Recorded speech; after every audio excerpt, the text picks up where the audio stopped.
Good afternoon dear students, जैसे कि अभी हम जो ये लेसन है जो पढ़ रहे हैं with a little bit of luck. ठीक है, आज हम उसी के जो ये दिए गए हैं कुछ एंटोनियम्स, कुछ वर्ड्स के एंटोनियम्स हमें लिखने हैं, तो आज हम यही करेंगे।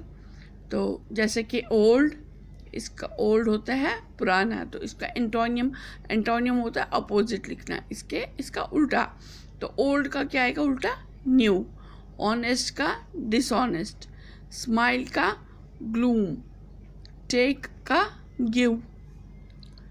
ओल्ड पुराना, नया, ऑनेस्ट ईमानदार, डिसऑनेस्ट बेईमान, स्माइल हंसना, ग्लूम जो थोड़ा दुखी सा हो, जिससे डिप्रेस सा हो, उसको कहते हैं ग्लूम। टेक लेना, गिव देना, पोलाइट जो बहुत ही अच्छा हो, बहुत ही नेक हो, पोलाइट जो रूड हो, जो ठीक से बात भी ना करे, तमीज़ वगैरह कुछ भी ना हो।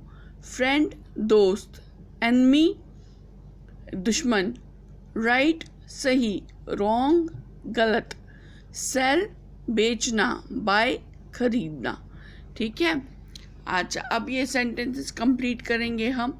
जैसे है a pair of mugs, a pair of shoes, a pair of earrings, earrings होते हैं कानों के झुमके। A pair of cufflinks, cufflinks होते हैं जो शर्ट में या कोट के बाजों पे लगते हैं ना, तो उनको ही कहते हैं, उनके बाजों पे जो बटन लगते हैं उनको कहते हैं cufflinks.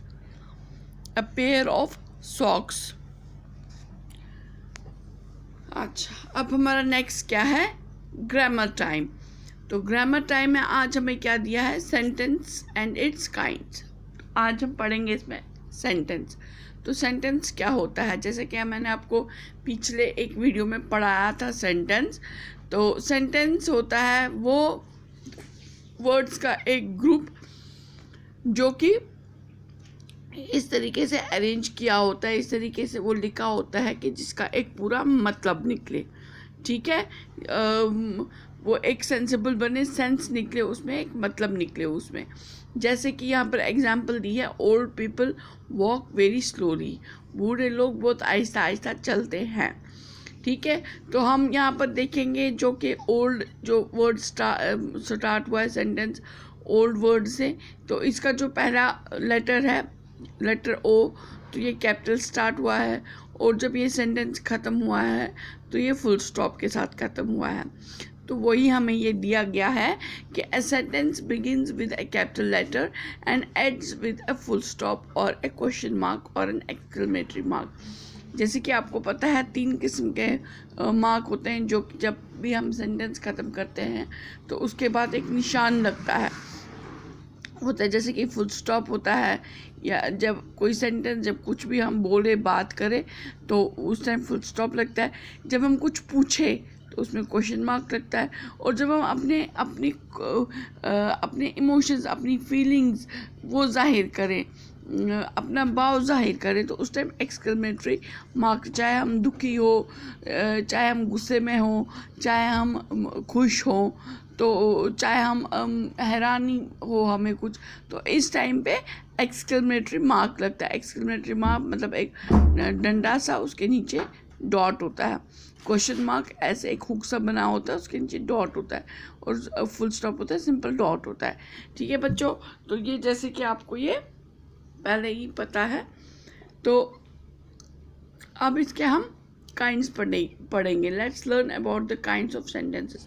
There are 5 kinds of sentences and they are, sentence के 5 काइंड्स हैं। कौन कौन से?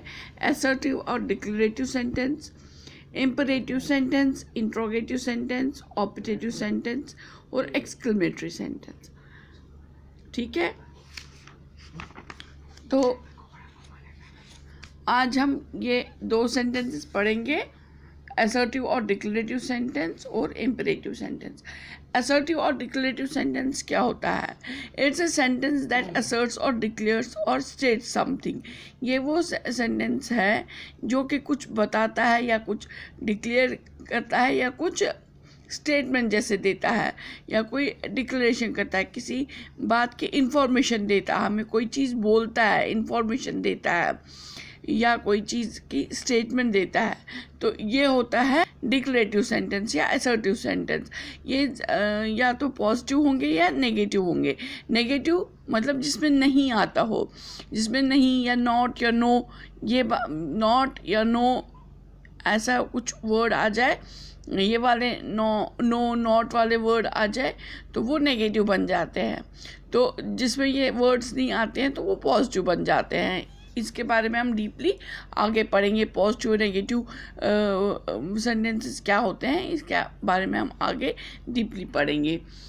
तो जैसे कि यहाँ पर एक एग्जांपल दी है, आई ऑलवेज ट्रस्ट गॉड, मैं हमेशा खुदा पे ट्रस्ट रखती हूँ, मुझे हमेशा खुदा पे भरोसा है।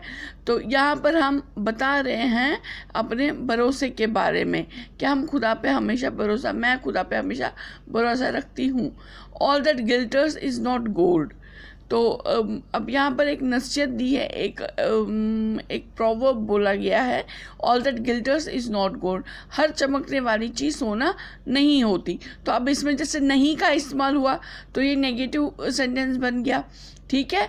तो अब ये क्या एक प्रोवर्ब है, एक मिसाल दी गई है कि all that glitters is not gold, जैसे कि पुरानी मिसालें दी जाती हैं वैसे ये है कि हर चमकने वाली चीज़ सोना नहीं होती है, जिसका ये मतलब होता है कि हमें अपनी अकल से काम लेना, हर चमकने वाली चीज़ के पीछे नहीं जाना चाहिए। जो भी हमें अट्रैक्ट करे चीज़, कोई अच्छी सी चीज़ दिखे और वो अट्रैक्ट करती है हमेशा हमें अपनी तरफ, वो हमेशा सोना नहीं होती है।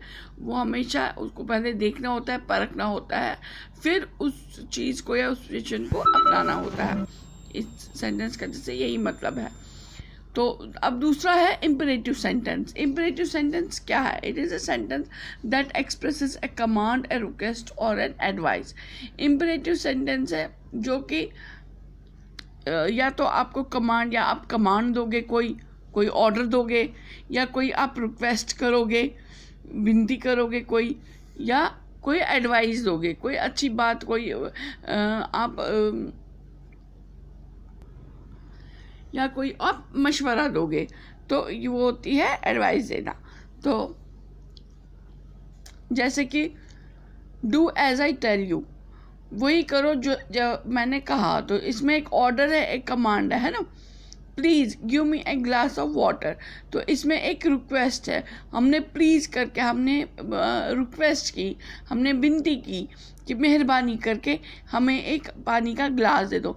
जहाँ पर भी ये शब्द आएगा, जैसे या ये वर्ड आएगा, ये वर्ड आएगा प्लीज़ करके, तो वो वहाँ पर होता है कि हम किसी से रिक्वेस्ट कर रहे हैं, ठीक है। अच्छा, अब हो गया you should consult a good physician.